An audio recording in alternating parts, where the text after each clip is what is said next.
Game of the year. Norway Chess 26 is just around the corner, and here's your lineup. Magnus is back, so is Gukesh D, world classical chess champion, and this is a game that they played last year in round 1.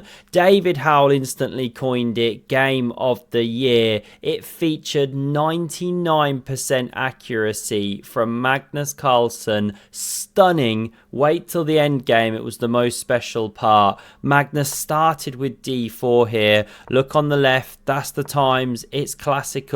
How about this? A Jabava London from Magnus Carlsen. We know he loves the London system in general. He wrote it on a blackboard. Gukesh now fights for the centre, e3, and it's most common for black to take.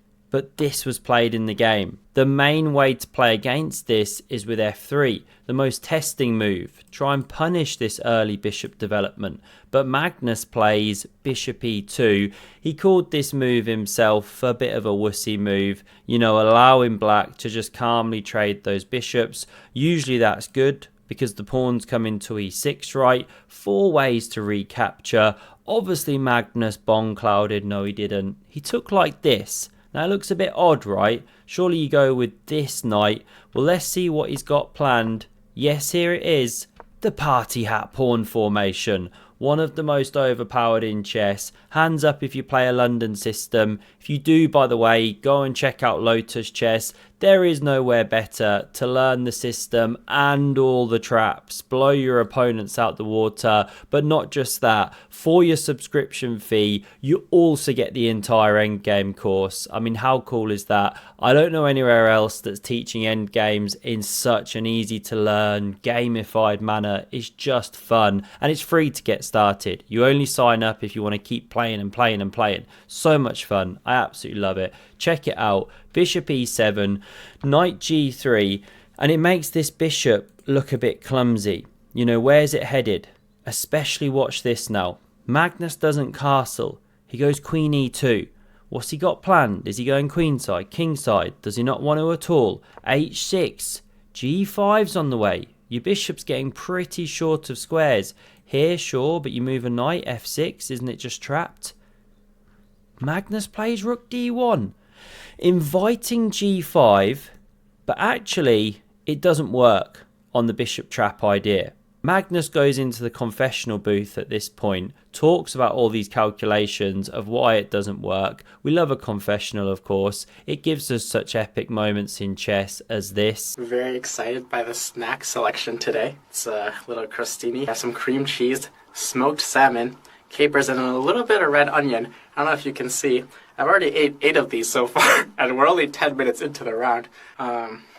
Today is a good day.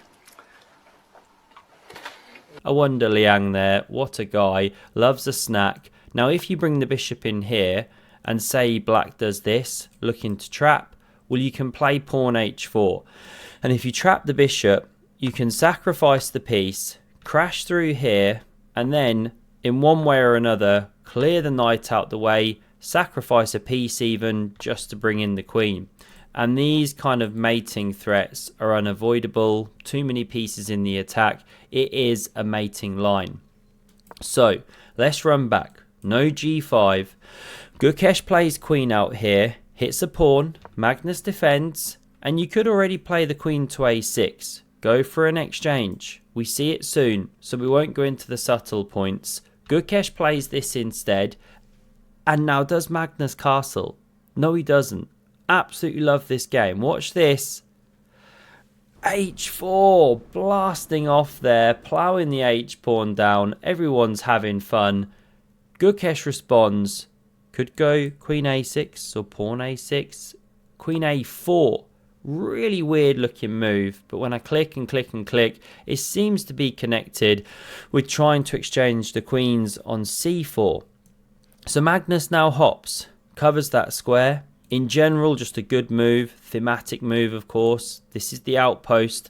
Black doesn't want to live with that one, so takes. Bishop recaptures, and now if queen c4, exchanging and then taking the knight off is good for white actually. You can go f4, and it's a good structure, a good knight versus bishop situation.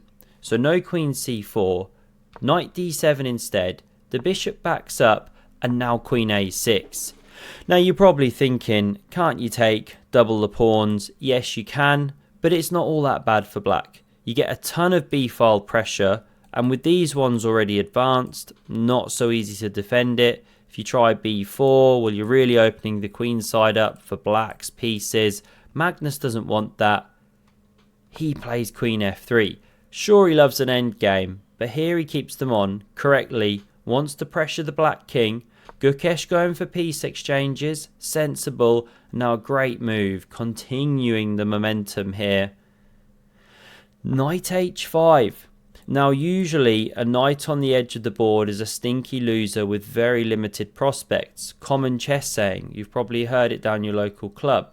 But here makes a ton of sense because after queen recaptures, there's these ideas now of threatening mate. The most precise way to play is an immediate captures because you open lines towards white in one way or another. Not played though. e5 selected. It's a pawn sacrifice just to laterally open up the black queen. Really nice chess from Gukesh.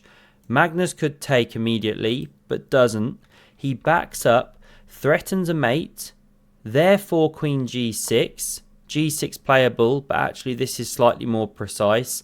Yes, you saddle yourself with a structure that only a mother could love, and you kick back the knight, but in return, you get to take here pawn recaptures and the explosive c4s on the board. And Gukesh is arguing, I've now got a 3-on-2 pawn majority over on the queen side. Rook's nicely placed to support, and knight. This could get dangerous for you, Magnus. How's he going to handle it? We'll first drop him back. You know, that knight was dead as a dodo over there. No hops. Head into f4, surely. This was played. And now Magnus doesn't go for f4. He goes for c3. Rug pulling us. This pawn was defended. Leaves this one hanging. But taking it isn't the best. You open the b file for black with one of the rooks.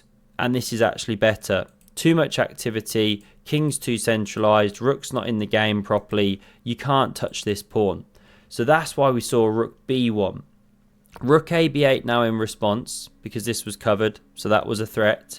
Now f3, pawn a5 blasts off, sets up a bayonet pawn structure by the way, and be careful, this end here does get sharp if you ever play it in an over the board game. Don't touch it without gloves on or something, it's very, very pointy. Magnus to play now.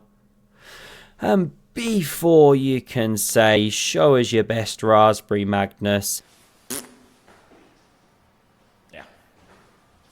He gains that space. Gukesh goes en passant. We knew he was going to do that. He's even got a beret. Rook recaptures here. And after Gukesh now pushes p, takes, rook takes. Does Magnus exchange? No. That's helping black. You discombobulate your own pony. So this was played instead. This noble steed doing a great job of stopping rook b1 check. Important detail. Rook e8 was played. Magnus goes for a diagonal bomb cloud. It's move 32 and he finally does something with his king in the centre. Rook b2 check played. Excuse me. King steps up, drops this pawn here, and of course Magnus has seen all this. He takes one back, so material's level, and after this, defended, this d pawn's now big time under fire. You can play rook d8, looks a little passive, but playable. But Gukesh doesn't. He actually plays the best move. I really like this one. Pawn g5. So he's getting rid of his doubled pawn. You know, if you take now in the centre with the knight, then there's takes and you've got a really fast running passer. So Magnus takes here. Rook recaptures is the point. And now the centre is covered. Very nice. Rook fa1. h5. What does Yasser say? Push 'em, baby. Past pawns are meant to be run. Magnus goes for a pair of rooks getting exchanged. Takes with check. King h7. And what to play here? Of course, pawn e4. Generate that passed pawn of your own. h4 playable. e5 on the way. Gukesh didn't like it because then you drop a pawn. So he decides to take Pawn recaptures, red carpet rolled out for both of those runners. H4 on the board here, and not D5, but E5, kicking this knight away. Now there are lines where you save the knight, bring it to the edge, should technically be a draw. King can come around, anything can happen, right? But the computer makes it a draw, of course. This was, however, selected. Gukesh D just sacrificed an entire noble steed to run his pawn rapidly. So does Magnus. Gukesh queens first. After a check, here it goes. F8 queen from Magnus, and it's crunch time. There's about 4 available checks to black, and only one of them is a drawing move. Remember, you're an entire piece down now, so the aim here is perpetual check, or win back your material with check, because if you don't, the white attack is coming very, very fast. What does Gukesh play? I'll show you in a minute. This is what he should play.